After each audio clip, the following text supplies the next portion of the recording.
Hi guys, I think I have a big problem. Let me talk to you for a second. I think I have a big problem where I self harm myself. And not in the way of me like slicing and dicing myself.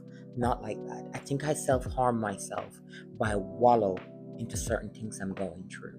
Just wallow in the pain instead of getting help and trying to fix the problem. I just wallow in it. And it's been 6 years of hardship and toughship and going through health crisis. I had my gender reassignment surgery 6 years ago for my 40th birthday. I am 46 now. I had for my 40th birthday, and since my 40th birthday, I had so much complication with my gender reassignment surgery. I had to go back and have 4 more surgery on top of my gender reassignment surgery because some things went wrong. And I wallow in that. I wallow in it, and I was supposed to file a lawsuit, and I didn't file a lawsuit, and now I can't file a lawsuit because it's too late. Because I waited, because you're supposed to file a lawsuit 2 years after any medical injury, and I waited too long because I was wallowing in the pain, wallow in the pain of it all. And then finding the lump in my breast, and after I have double bisectomy, the losing of my 38 triple D breast, that shook me to the core. That when I was working, I used to be a stripper. I was a stripper. When I was working as a stripper, and first I was a youth counselor, and then some things happened at work where they start judging me for transitioning. I was transitioning. I started my first shot, going to work. And when I told them that I was transitioning, I basically got fired. And this was a gay nonprofit organization. Some Jamaican girl wasn't comfortable with me. She used to call me all sorts of names. So basically, I got fired from that. They told me to take leave, but I know what it meant. I got fired. So after that, a girl dragged me to this club, and I was crying because I needed home. I could pay my rent. So I ended up being a stripper by accident. So I was a stripper by accident. A very good one too. I was 125 pounds, nice shape. And I work hard in that stripper job and bought my boobies. I bought my boobies. So losing my breast was a devastated act for me. And especially when you're a trans woman, your breast is your first symbol of womanhood. And I lose that. Can you imagine losing something that's the first step of me climbing out of my boy body and getting my boobies. And I always said, when I get my boobies, I'm just going to flash them through the window. And I never did that, because I don't need to prove anything to anyone, no validation. But I self-harm myself by wallowing into this stuff. So I had the breast cancer and losing my breast, and I just wallow in it. I pull my blanket and I wallow in the bed and wallow in it. And living off a credit card, using credit card to pay credit card. And it's moving money around, just keep moving stuff around. And before you know it, I'm like, looking for money between the fucking couches. Life took a turn. I self-harmed myself by not moving forward. And I am so fucking talented. Look at this area. I am so fucking talented. So talented. So talented. And my cooking skill, I am so talented. But I'm still dealing with some complication stuff because I can't take female hormone because it gives me a blood clot. So the doctors are taking me off female hormone because it gives me blood clot.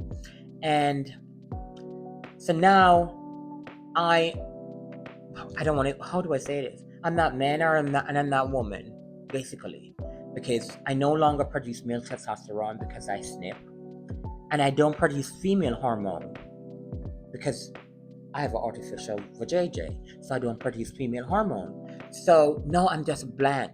So if you yelled at me, I cry. I cried. I'm so sensitive. My throat swells up. It's this person. I don't know who this person is, and I'm trying to learn this person about myself. So now the doctors are putting me a mood tablet to help change my mood because you need female hormone or male hormone. You need one of them. You need one of them because that helps with your emotions. And I am none of them. I'm not no female hormone, no male hormone. So that makes me extra sensitive and cry a lot. The least good thing I see, I can't watch a movie that I used to watch, like all these things.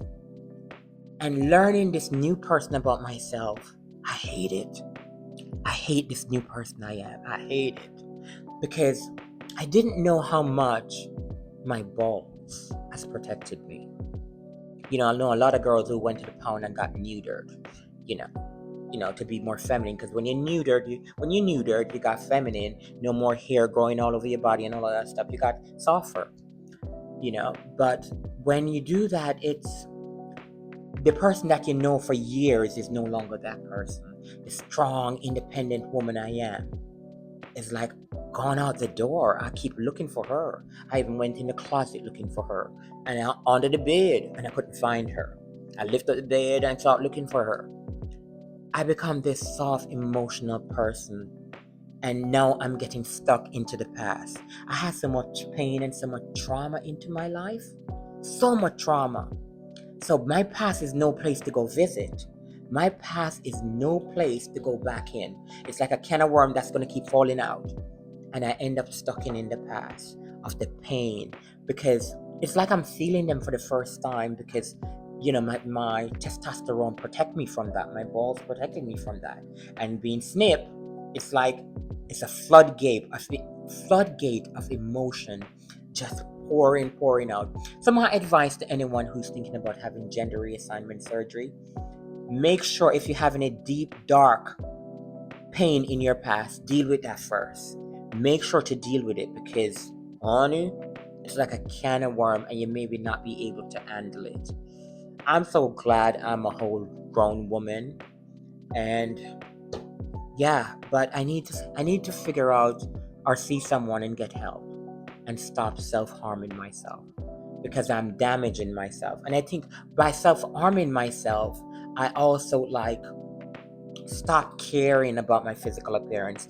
I used to be this such a fucking fly girl, and I stopped caring about the way I look and all of that, because every man that comes in my life, they want one thing. They either want me to cook for them, or they want to take me to the bedroom. I'm never the girl to take them to mommy and daddy. I only met one of my boyfriend. Out of my 4 boyfriends, I only met one of their family. One of them I met, mother, uncle, all of that. Christmas, Thanksgiving. Only one boyfriend I ever met family. I'm never the girl to take home to mommy and daddy, but a girl to take to the bedroom. And I get tired of men just wanting to push for the bedroom. So in some way, when I was losing my breath, a little part of me was excited, a little tiny part, because I'm like, no, these guys won't be attractive to me. All these men that jumping in my inbox, that's not looking for anything real, won't be attractive to me. But who's that hurting? That only hurting me. When I look in the mirror and I don't recognize myself anymore, and the pain from that. So if anyone like me going through this problem with self-harming yourself mentally, please seek help. I am going to seek help and try to dig myself out of this hole, this rubble that fall into my life, and pull myself out. Because you deserve happiness, and you deserve joy. So take care, guys. Love always. Bye.